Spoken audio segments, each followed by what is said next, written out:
Jagtial municipal కార్యాలయంలో ACB తనిఖీలు.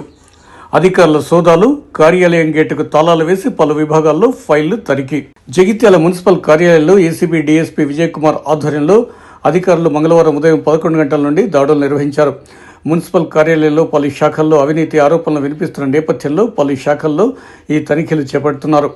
Jagtial municipal కార్యాలయంలో ఏసీబీ డీఎస్పీ విజయ్ కుమార్ ఆకస్మికంగా తనిఖీలు చేపట్టారు. గత కొన్ని రోజులుగా మున్సిపాలిటీలో అవకతవకలు జరిగాయని ఆరోపణలు, వార్తలు వస్తున్న నేపథ్యంలో ఈ దాడులు జరుగుతున్నట్లు తెలుస్తోంది. కరీంనగర్ పరిధికి చెందిన ఏసీబీ బృందం మున్సిపల్ కార్యాలయంలో పత్రాలు, ఫైళ్లను పరిశీలిస్తూ ఆర్థిక లావాదేవీలపై దృష్టి పెట్టినట్టు తెలుస్తోంది. కొందరు అధికారుల పనితీరుపై కూడా విచారణ జరుగుతుందని తెలుస్తోంది. ఇంకా పూర్తి వివరాలు తెలియాల్సి ఉంది.